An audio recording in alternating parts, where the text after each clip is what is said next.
Morning, everyone. Welcome to the new year. This is the first Sunday of the new year. It's like I haven't spoken to you since last year, so this is a treat for me. Anyway, it's good to see all of you here. A new year and a new beginning is always something that is very special. I'll speak to you more about that here in just a few minutes, but let me remind you of a couple of things that are coming up for us as a congregation in the new year.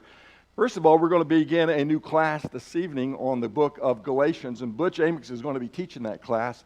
Butch has been working really hard on his class, doing a lot of studying on it, and so I think he's going to have some really good things to share from us from that epistle. And so let me encourage you, if not that you come here in person for the class, but certainly online, that you make sure that you are involved in listening to the class and learning and commenting and being a part of that. By the way, we're allowed to have almost up to 100 people in our in-person service, and so we've been certainly lacking in that. And so if you want to come for an in-person service, this is probably as safe a place as you can be, because we practice all the social distancing, the mask wearing, and all those things, so you certainly will be safe.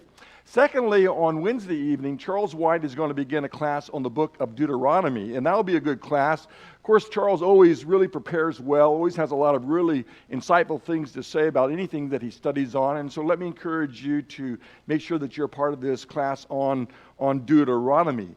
As I mentioned to you, we have entered into a new year, and as you enter into a new year, it's sometimes good that you stop and reflect back on past accomplishments from the year before. And I know to some degree when you think about last year and everything that happened, because of COVID, you would say, well, it was a pretty messed up year. I mean, it was messed up in terms of how we were challenged with various difficulties individually, certainly as a congregation. In our congregation, each year we probably have anywhere from 22 to 25 various events that occur in the life of this congregation. And last year we canceled almost every single one of them except for the very first one, and that was Lori and I. We went to Cameroon, West Africa for about a month, but when we got back, COVID hit, and we ended up having to cancel, if not postpone, all the various activities and events. At the same time, though, there's a lot of really good things that we did do as a congregation that were somewhat out of the ordinary. For instance, we learned that church is not just a building, but it is a people. As much as I love to see our building filled to capacity, as much as I love to be together as we all raise our voices in song and we sing so well as a congregation, as much as I love being together with everybody in that crowded kind of thing and that buzz that is there, that happy noise that is there, that celebrative noise as we worship and glorify God, we found out that really when it comes down to worship, the focus really is about God. The focus is not about having big crowds. The focus is not always on singing. Those things are all great. We learned from all of this that our focus in worship really is upon God, that He is the center of what our worship is about. And if we found ourselves at home being isolated and having to, having to worship in that kind of a venue, we learned how focused we really have to be and committed we have to be in terms of our worshiping God. We've become more accomplished in the use of technology like the live stream. We've really expanded it in terms of our outreach, getting the message out into not only just the country, but to our congregation and even in foreign lands. We have learned to meet via Zoom. And I know that some of us, when we talk about Zoom, we say, I am sick of Zoom. And yet companies, businesses were using Zoom way before COVID hit, and they thrive because of that use. In fact, most companies today are not flying and meeting, they're Zooming. And so we found out that we can do classes. We found that we have been able to do worship, children's classes, elders meetings, committee meetings, care group meetings, podcast meetings, ladies' lifelines. We've done a lot of things through Zoom, and so we've had that technology, and so that's been a great accomplishment. One of the goals that the elders set last year in our elders retreat in January is we decided that maybe we needed to be more communicative, that we need to communicate more, and that has caused us, or probably even pushed us into being more communicating, because what we end up doing now is almost every week we give an elder update, if not via the internet in a live stream or a recorded stream, certainly by email. And so we started to communicate more to you as a congregation. Sometimes in a week we have a lot to say, and other times in a week we have very little to say, but nevertheless we're saying something each and every week to the congregation, so we're communicating more. Our podcast is new to us, and it's a way of staying connected and teaching. And so Soul to Soul has been a great tool that has reached out to a lot of different people. And at this point, I think Clinton is telling me that we had over 750 followers. And so, if you haven't got on the podcast yet and seen what that thing is about, it's about 20 to 22 minutes long, and it always has some, I think, insightful things to say in a very light kind of way. Our teens, they conducted a car wash that helped Damaris Ramirez after the loss of Annabelle and her family. Well, it helped them in Guatemala, and they raised several $1,000s in that effort. Teens also did a fundraising as well as a ministry of encouragement as we sent out cards and flowers. With that, they were able to raise some money that would help at the Ukrainian Bible Institute there and help those students have heat in their rooms. That was a blessing to them, but that occurred. Some of that was led by Elijah Sellers and so forth, and so that was a great thing there. We had drive-bys. We learned to celebrate with one another. We celebrated birthdays. We celebrated anniversaries, baby showers, some other things. There's probably half a dozen more things that we did as a congregation, but we did some things different as we tried to meet the challenge of this pandemic and still stay together as a congregation in real kinds of ways. At the same time, as I look back over 2020, I have to say to you personally, I have some concerns. I know the elders share some of these concerns as well, not only individually, but as a congregation in terms of what is important to us. And my concern is have we allowed this pandemic and this almost license to quarantine or to isolate, have we allowed it to lull us into complacency? Has it allowed us to maybe back off a little bit from our commitment and our loyalty to the body of Christ and to the work of the Lord in general? Well, we can answer that by just asking several questions. For instance, one is, how much time did you spend in God's Word? How consistent have you been in your prayer life? Did you conduct your life in such a way that maybe you helped somebody come to Jesus? Did you give? Did your giving reflect a heart for God? Was worship service a priority to you? Or did you just kind of say, well, I'll get around to that when I get around to it, but was worship a major priority? When we all meet together with one another and we have 330 to 360 people there, it seems like the priority is there, but when we're at home, has that remained a central part of your life each week and a priority for you? Was Sunday evening Bible class and Wednesday evening Bible class a priority, or did we kind of just slough the things off? And if we did, what did we replace it with? Are we doing something else? Are we meeting with someone else in a Bible class? Or are we getting together with others? What are we doing to make sure that we are growing spiritually, that we're making sure that we're growing in terms of our knowledge of what Christianity is about, that we're growing in our prayer life, that we're growing in our commitment and our loyalties? So as you look at 2020, how was your life, spiritually speaking, last year? Would you say that you grew as a Christian, or would you say that you somewhat stagnated, maybe even backed up? How did you do in the year 2020 in your spiritual life? And as you look towards 2021, what are some changes that might be necessary for you to maybe take it to the next level in your life? If it was stagnated, then how do you move forward? If you did stay pretty well and you were growing, what are your plans to even grow more? Because we're never intended just to, live with the status quo in our lives. God intends for us to continue to grow in our faith and to continue to mature in our faith, and that never ends for us. So as you look at this new year, how's it going to be? One of the things I love about the new year is the idea of new things. I love new things. I love new clothes. I love the Christmas, what's that word? The Christmas of clothes. I kept going Christmas. I've said it so much this year, but the Christmas of new things. I like new cars. I mean, is there anything that smells better than a new car? I love new books, the smell of the pages. I like new relationships, new directions. I like new restaurants. I like a lot of things that are new, and one of the things I especially like is I like new beginnings. And with a new year comes a new beginning, a fresh start in everything. And so as you think about 2021, the word new, it absolutely screams with the idea of opportunities and possibilities that are before us. And it doesn't matter how much we've messed things up or how much we have blown it, or no matter how bad things have become, it doesn't matter. Those things all get changed and erased away because of that magical little three-letter word, new, that says it is a new year. And I know the new year is not in the Bible, and I know that the new year is something that we've come up with as human beings, but it tells us that there is a fresh start. And so with 2020 going out and 2021 coming in, being only a couple of days old now, there is this new beginning that is here for us to do some incredible things. And as you think about going into a new beginning and a new year, and especially when you talk about our congregation, well, there is going to be the need for entering into the new year with favor and faithfulness and with joy and peace. And the way that happens is that we are led toward that. And one of the things important to leading us to that point is that of leadership.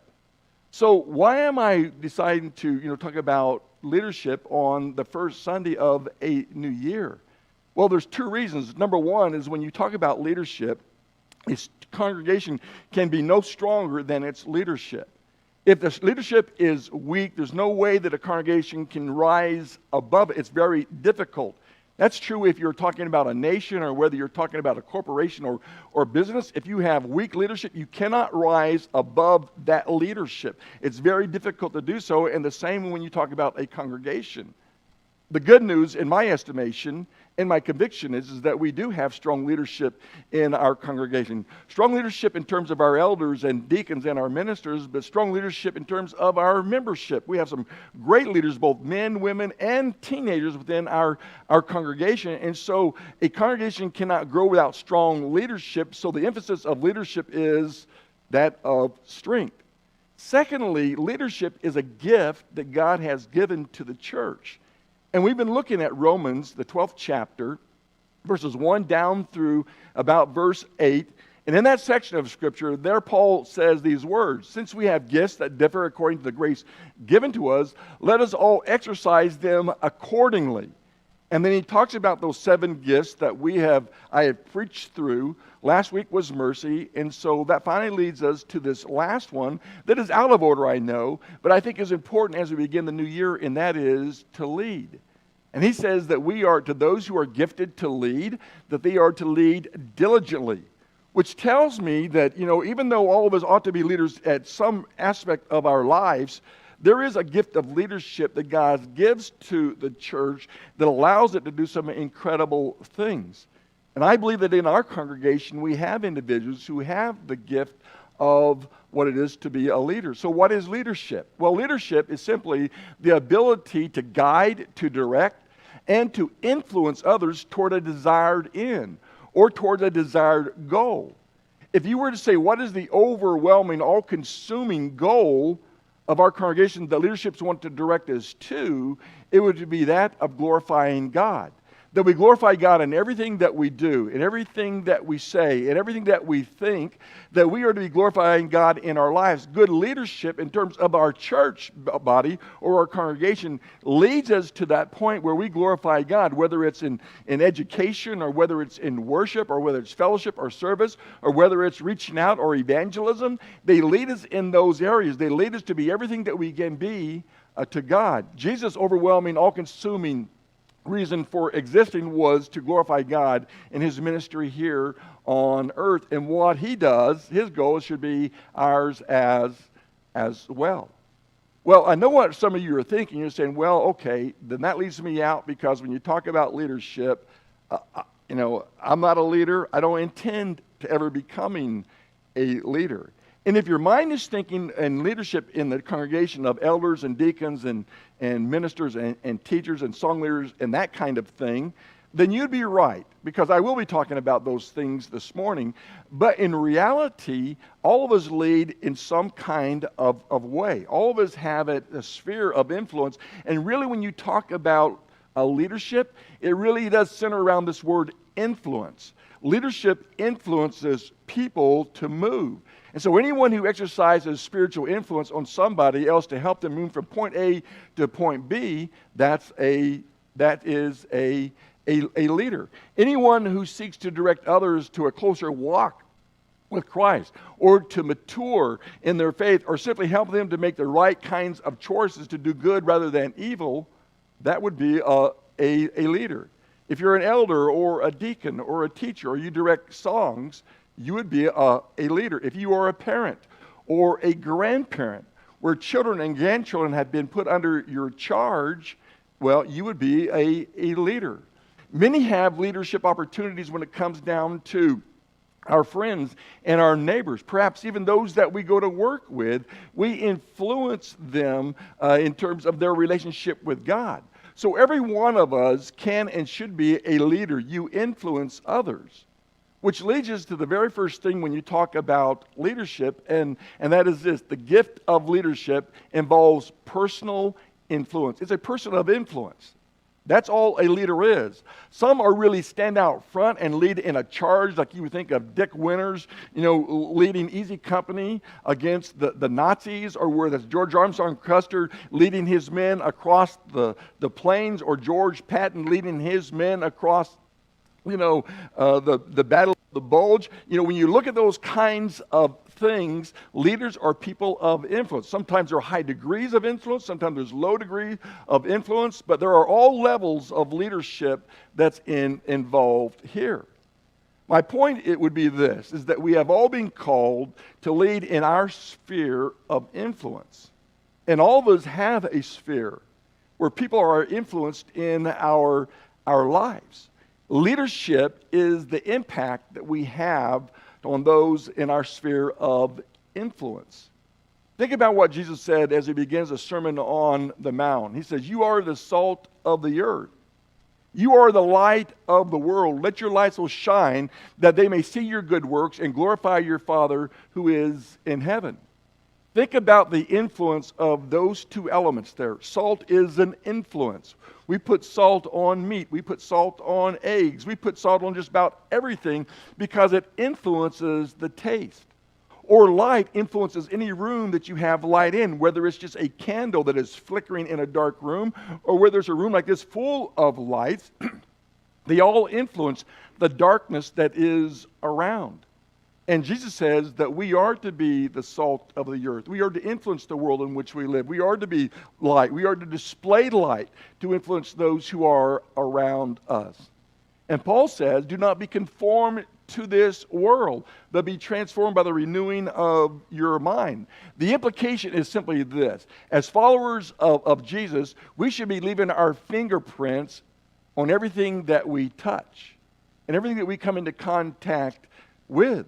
And since we have been using as our theme this year our identity, and I talked to you a lot about fingerprints and the uniqueness of our fingerprints and how we uniquely touch things, well, our influence uniquely touches things. As we embrace our new nature, as we embrace our gifts and our talents, we are to be making a difference in those who are around us. We should be making a difference in the fact that we have been here.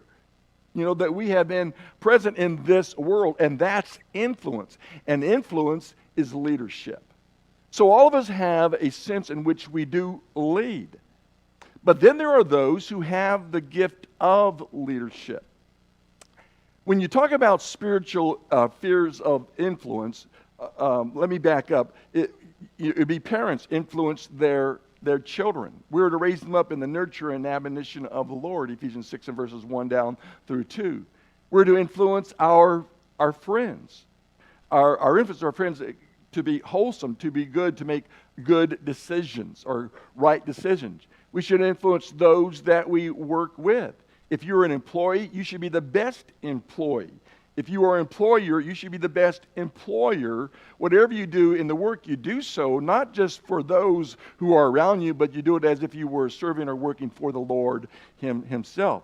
If you're a teacher, whether it's in the school district or whether it is a Bible class teacher, well, you have an incredible influence on your students. as citizens, in reference to, say, politics and the political landscape, we are to be the best of citizens. And then, of course, you influence your neighbors, the people that live next door to you and back of you and across the street.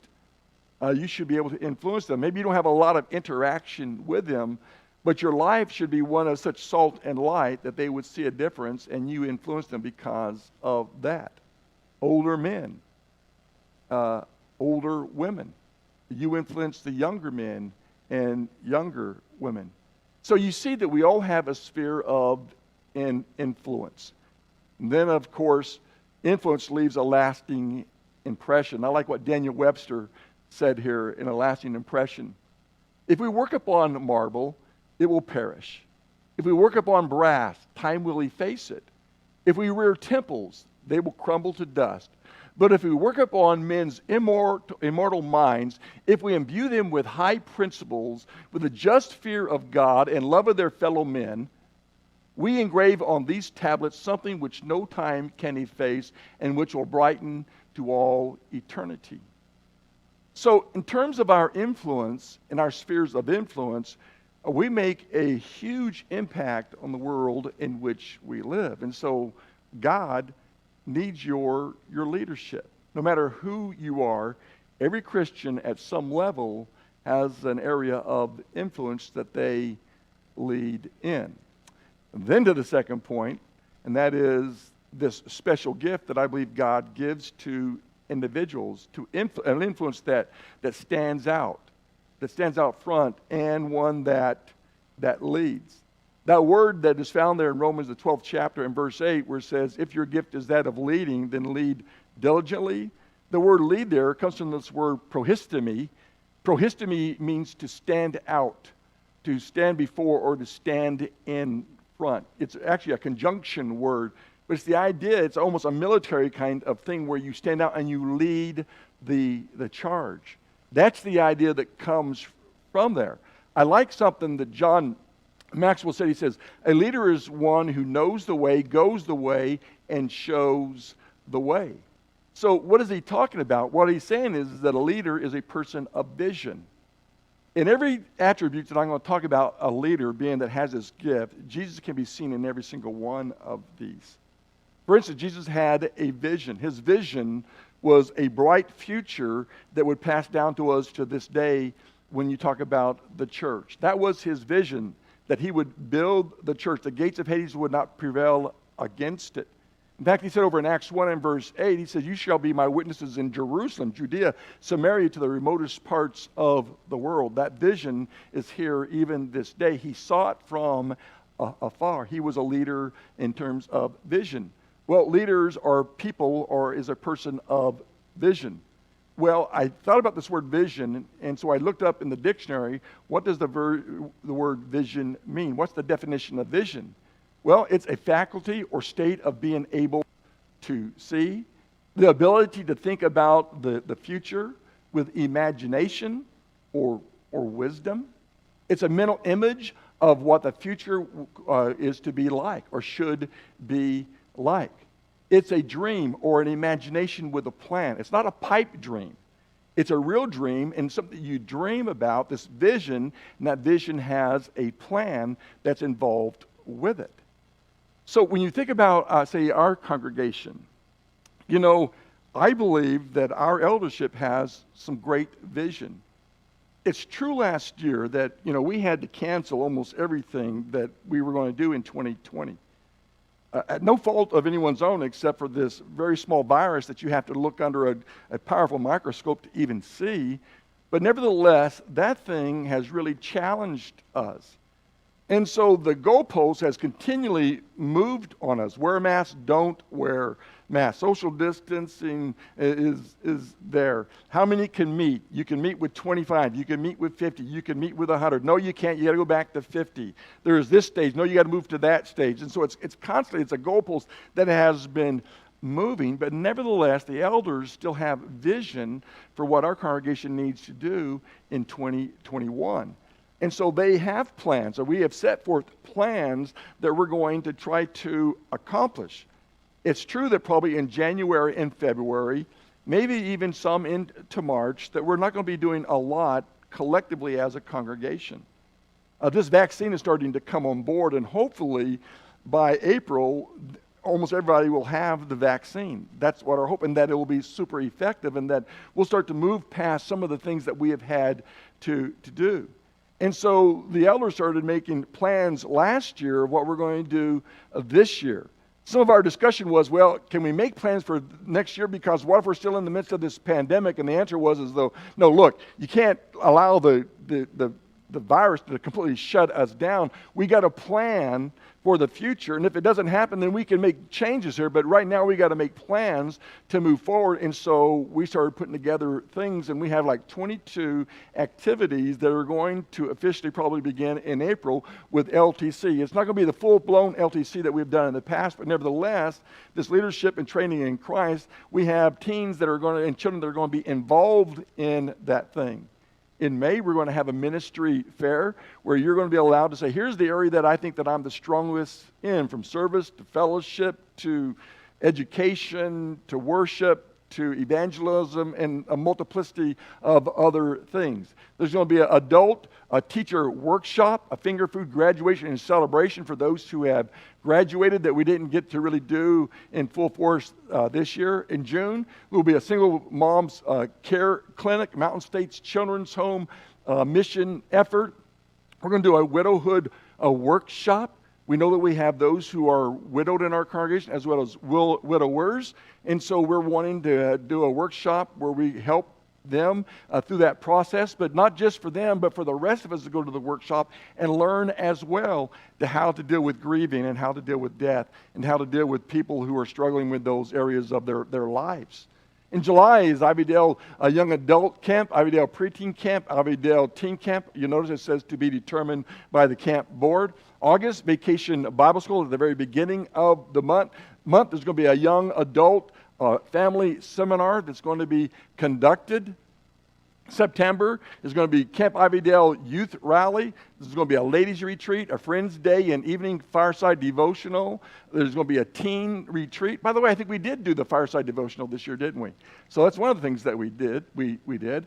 There's going to be a teen retreat, a men's retreat. So a lot of things are happening. October, teen area wide devotional, spiritual growth lectureship. Our theme this year is there is no proof of God. It's apologetics about the proofs of God. Trunk or treat November, Camp Ivydale pie auction. And then for the first time, we're going to do a mission Sunday where we're going to emphasize our mission work. Did you know that we probably spend almost a third of our budget on mission work alone? I think our mission budget this year was around $95,000 or something like that.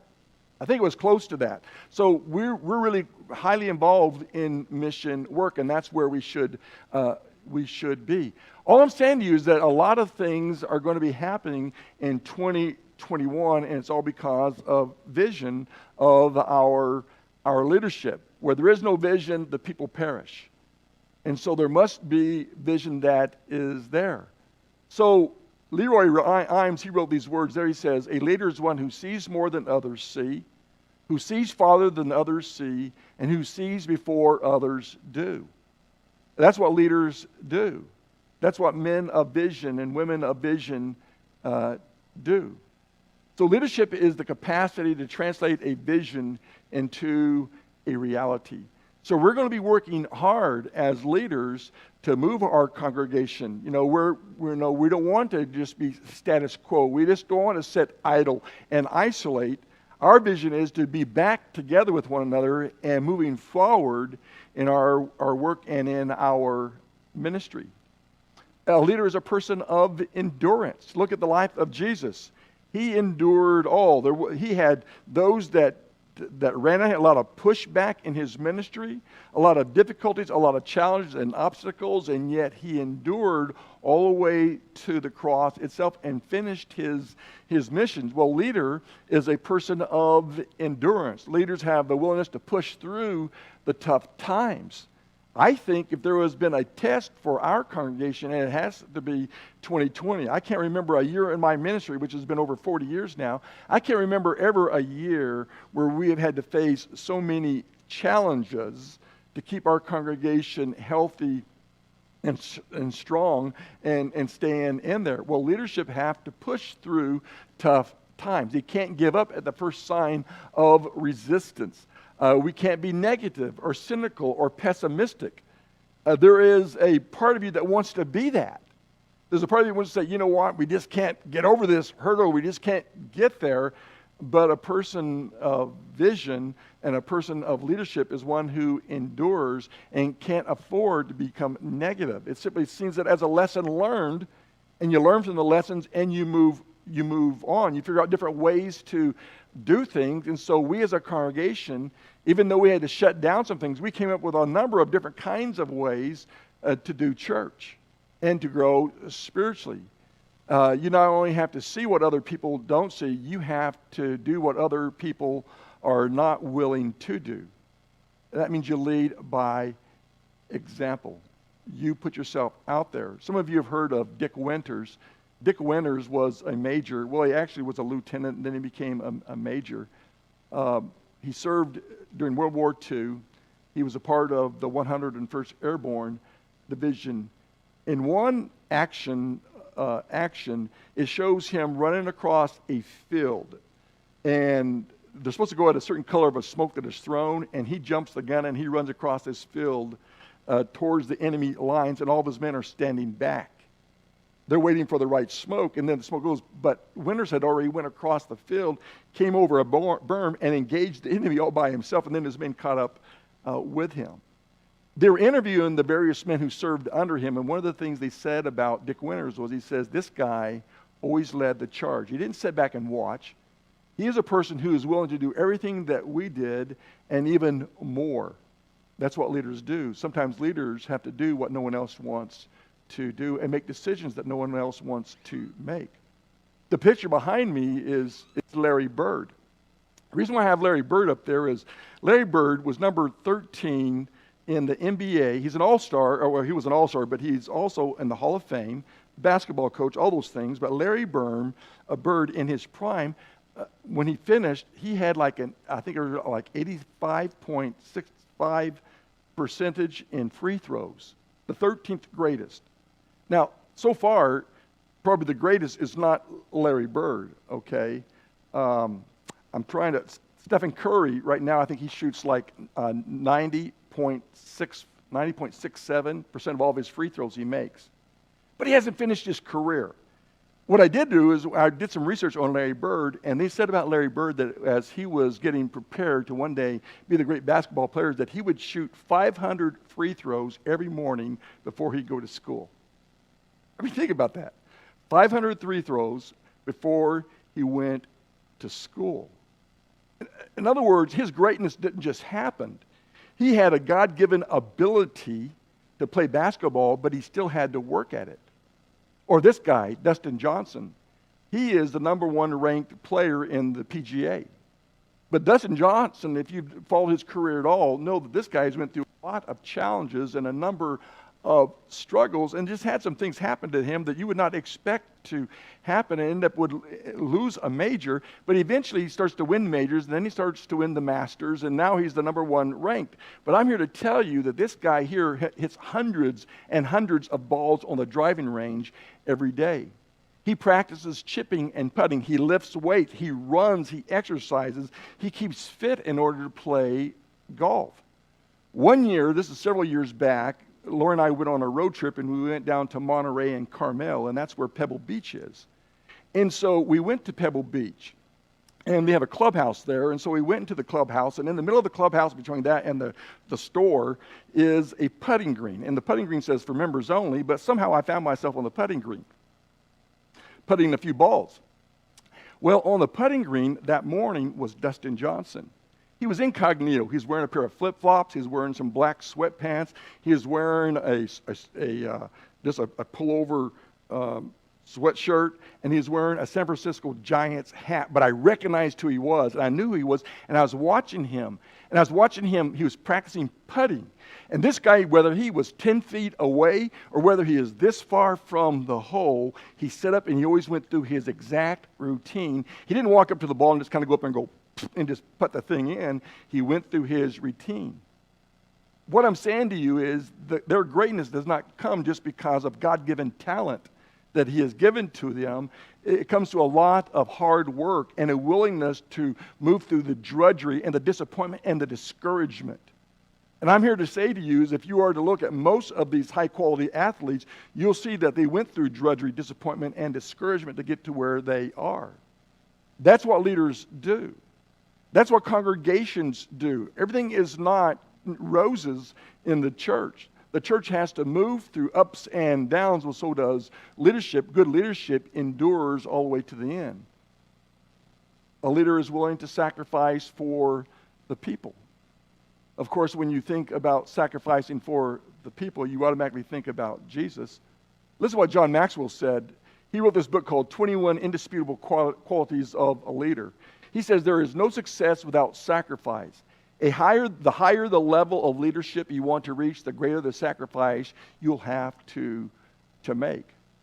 And of course, Jesus was that perfect example of going, if you want to go high, you have to be willing to sacrifice all, and that's what Jesus did. He ultimately sacrificed his life for the people that he was leading. And of course, that passage of Scripture that you're all familiar with, who although he existed in the form of God, did not regard equality with God a thing to be grasped or to be stolen, but he emptied himself, taking the form of a bondservant, being made in the likeness of man, being found in the appearance of a man. He humbled himself by becoming obedient to the point of death, even death on a cross. Therefore, God hath highly exalted him and gave him a name which is above every name. I want you to think about that for a second, because the cross was a place of humiliation. It was to bring the person to the most lowest level that you could possibly be brought. And that's what Jesus did. But God takes that and elevates him, and elevates him to the highest possible level that he would be called Lord and confessed as Lord. That's what leaders do. They make the necessary sacrifices, and then they stay the course. Finally, leaders see themselves as servants. Jesus said, I did not come to be served, but to serve and give my life a ransom for many. And then he talks to us and to his disciples, and he says, you know that the rulers of the Gentiles lord it over them, and their high officials exercise authority over them. Not so with you. Instead, whoever wants to become great among you must be your servant, and whoever wants to be first must be your slave. Just as the Son of Man did not come to be served, but to serve and to give his life as a ransom for many. He says the way to the top in the Lord's body, in any place, is to be that of a servant. So it's the inverted pyramid. In the world, it's the other way around. But in the church, great leaders are great servants. As you know, 2 years ago, in May, I think it was May, I made a trip over to Israel. And it was a tour, and so we were on a tour bus. And on this tour bus, John Moore is the guy who kind of leads us and teaches us a lot of things. He's great with archaeology. He's going to be here this coming this year at our lectureship, if all goes well with him physically. He was preaching or teaching the class, and his heart just stopped, and he just fell over. And he ended up surviving the thing, but he's really went through a lot. Anyway, I don't know how I got on that. Anyway, on this tour, we have a tour guide. His name was Asfi, and he was born in Israel, and he's a man probably in his 50s, super smart guy. Anyway, he would tell us about different things, and he would show us things. He would show us camel herds and tell us about camel herds and about those who drive the herds, and he would talk about shepherds and flocks, and anything that would come up, he would talk about those things. I was reading about a tour guide who was talking to some of those who were on the tour, and he was talking to them about some things that they could expect to see in Israel. And as they would drive along, as Asfi did, he would tell them different kinds of information or give them information. And at one point, they're going down the road, and he can see off at a distance a flock of sheep. And so he starts to talk about the character of a shepherd. And he says the character of a shepherd is great. He goes, a shepherd, he will be with his sheep day and night, protecting them, making sure that they are fed or led to good water and to good range to feed on. He is one who knows them all by name, and they all know his voice. And he is tender with them, and he is loving toward them. And he never pushes them. He always leads them along. Well, as they're going on, as they got closer to these flock of sheep, he notices that the shepherd is chasing the sheep all over the place, throwing rocks at them and yelling at them at the top of his lungs and trying to push them into a pen. And this upsets the tour guide. He tells the guy to stop the bus, and he went over, and he, in a very coarse kind of way, said to him, "What are you doing?" He goes, "I've been telling these people what a shepherd looks like, and you're not anything like that. What's going on here?" And the man says, wait. He says, you have this all wrong. He goes, "I'm not a shepherd. I'm a butcher." And I got to thinking about that. And the thought that came to my mind is that leaders lead by example and not by force. 1 Peter, the 5th chapter, verses 1 through 5, goes down through shepherds. And it says that as shepherds, we're not to lord it over them, but we are to lead by example. So godly leaders, they don't drive or whip the people into obedience. They lead by their example, their compassion, their concern for God's flock. So how do you know if you have this gift of leadership? Okay, well, we're going to fly down through these pretty fast, and because I don't want to keep you here all morning. But you can see all the different things that says, here are some areas that you can know whether you are a leader or not. And so just as I went down through, as you were reading them off in your minds, does that sound like you? And if it does, then that means you have the gift of leadership. You know, when you talk about leadership, I probably had at the beginning of the sermon, I think I had like 10 different points that I had down that a leader is this. But so I had to choose a few. You know, obviously a leader loves. Obviously a leader shows compassion and concern. Obviously, you know, there's a lot of things that leaders do, but that gives you an idea. This kind of gift is usually observed in folks that take charge of situation and make things happen in the church. Elijah Zeller, one of our teenagers, you know, we didn't say, "Hey, come up with a car wash. Come up with a day of fasting. Come up with a day of encouragement." He came up with that. He's kind of a meek guy, but there's a leadership quality within him that you can observe. At its best, it's a gift that glorifies God and guides the church. As I close down, I want you to listen to what Keith Cox said. 20 centuries after the gospel was first preached, how is it that the gospel is still potent, still active, still vibrant? Nero, Napoleon, Stalin have all gone their way, and so have the empires they ruled. But the gospel has not. Many philosophies, many schools of thought have had their day and faded away, but not the gospel. Why? John Henry Newman, one of the most important Christian thinkers of the 19th century, provides a compelling answer. The gospel has been upheld in the world not as a system, not by books, not by arguments, not by temporal power, but by the personal influence of such men, and I put women and teens, who are at once the teachers and the pattern of it. Leaders influence people and move them forward in positive ways. Leaders change the world. May God grant us more of them in our congregation. And as we do His will. The most important thing for you, though, right now is to think, are you following the great leader, the great shepherd of all? And that's Jesus Christ. And if not, ask yourself, why not? And then make your decision this morning while we stand and sing and give you opportunity to respond.